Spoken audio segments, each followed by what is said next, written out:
What is up, YouTube? Welcome back to Work Knife Balance. We are going to be diving into this SRM knife over here. We opened this up the other day on an unboxing and a first impression with another knife, and after taking a look at this one a little bit more, there's some things I wanted to show that I thought were really cool about this knife. So before we get too far into that, I just want to go ahead and say thank you to anybody who's already liked and subscribed to our channel. If you haven't, feel free to hit that subscribe button down below. And after you do that, hit the little bell icon. It gives you notifications when we post new videos, and we're going to continue to make them, so we'd love for you to see them.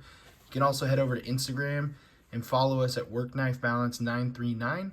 We're going to post content over there, not as frequently, but it's a great way to communicate with us and give us feedback on what you want to see, what you don't want to see, what you like, what you don't like, all that kind of jazz. So without further ado, let's go ahead and dive into this video. It's probably going to be a pretty fast video because I've already gone over some of the specs and everything on this knife in the unboxing, but yeah, we'll go ahead and go into this. I put this up here just for looks, but that's the box that it comes in, and it comes with a nice little case. If you're similar to Benchmade, it's a little cloth case like that that Benchmade has. So, but this is going to be the SRM. I believe the model number is 9203, and it's 9203 MG2. And so there are some things about this knife that when I originally got it, I was less than happy with. It's a little bit harder for me because the style access lock it is. When I do reverse flicks, my finger always sits on these like bar locks, access locks. So if they stick out a little too much, which this one doesn't really stick out a lot, but it's just enough that my finger hits it. As I try and do that, my finger prevents it from going down, which is actuating it as it goes out. So I really have to like get in here and whip it to do that. And so that's just a personal preference on me. I don't really love access locks without a thumb stud because they're harder for me to close and open, sorry. With a thumb stud, I can just really get in there and do that. So just personal preference, there's that. But other than that, the aesthetics of the knife and everything here were actually really nice. I really enjoyed this kind of Bowie style blade, I would say. It's a kind of like a Bowie style blade profile here, which is really cool looking. I like the dark stone wash to it as well. It's something that I don't have a lot of in my collection because I do prefer satin blades and just regular stone wash without the dark finish to it blades. So I don't have a lot of these in my collection. And this isn't in my collection. This is part of the pass around, so I just want to throw that out there. But I really do like the way this one all came together. It does have some really nice micarta on it, some soft micarta.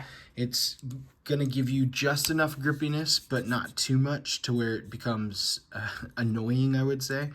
You've got some chamfering around the edges of the micarta, and I don't know if that's really considered chamfering. I guess you would call it chamfering, but it's more just shaping it up. You do have a nice lanyard hole on the back here. This is a G10 back spacer. Gives you just enough rigidity, but it keeps the weight down on this, which is kind of cool as well. One thing that I saw, this does have an ambidextrous pocket clip, and this was one of the main reasons I wanted to bring this video back in. So this pocket clip, it took me a second to realize, like, okay, you can put it on the other side, but how do you get it over there? Because there's no hardware, and typically that would lead me to, okay, well, let's take these scales off and remove it and put it back on the other side and have it hidden. But one thing I noticed with this SRM is they had what they call a, what was it? Ambi clip. It was the Ambi clip with, and it says you can change it without using any tools. So I'm gonna show you how to do it real quick. But basically you pinch these together with your one fingers, and then I use my thumb at the bottom to push up after I've pinched them together. So pinch and push, and it pops out just like that. And you can see it's got these little notches to where it locks itself in. You go to the other side and just push it right down, and now you have a clip on the other side, which is pretty cool.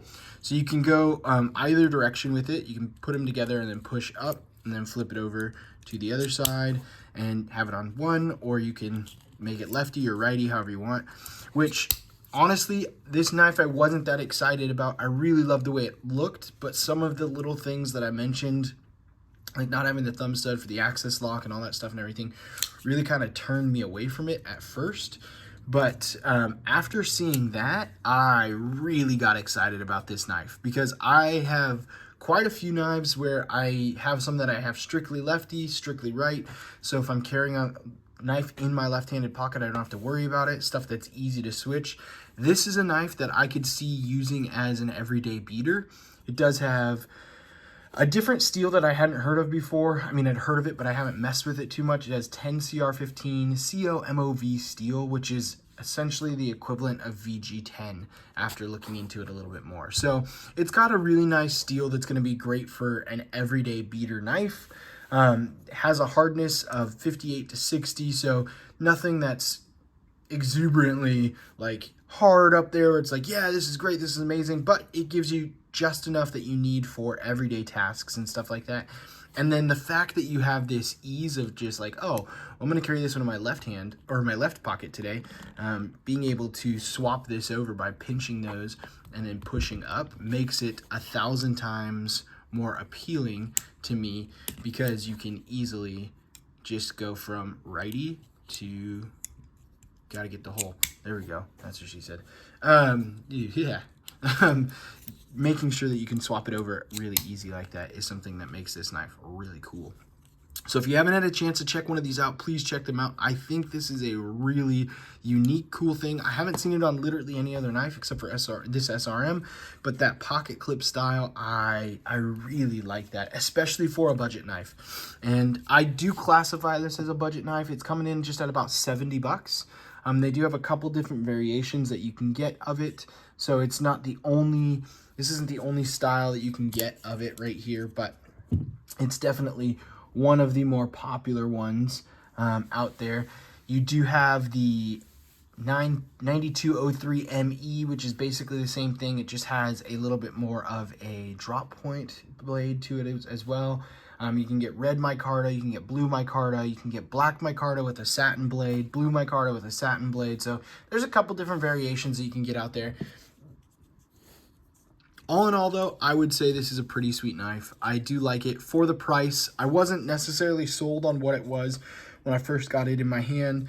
Ergos and everything were really nice on it. It felt good. It had good grip. There was no blade play or anything like that. Locked up pretty nice. And then it was centered as it came in, and it's still centered here. So it was a really good knife, but a couple of things on it. I was like, do I really want another $60 knife, $70 knife? That clip, the ease of that clip, as silly and gimmicky as it is, really sells the knife for me and makes it so it's something that no one else is doing that I know of right now. And because of that, that makes it stand out. It makes it stand out and makes it pretty sweet, in my opinion. So really good ergos. Jimping on the back. I would love to see that jimping go all the way up to this wedge there before they keep going. But other than that, there's not much else to say. So this is the SRM 9203 MG2. Please come out with actual names, because that is absolutely ludicrous that I have to know these numbers and memorize them to say them. So there's the SRM knife. I really appreciate it. I would love to have one in my collection, so I will probably put them lower on the list, but it'll probably go on the list for a budget beater that I get out here eventually. So yeah, thank you everybody for watching today. Please feel free to check in, and until next time, TTFN.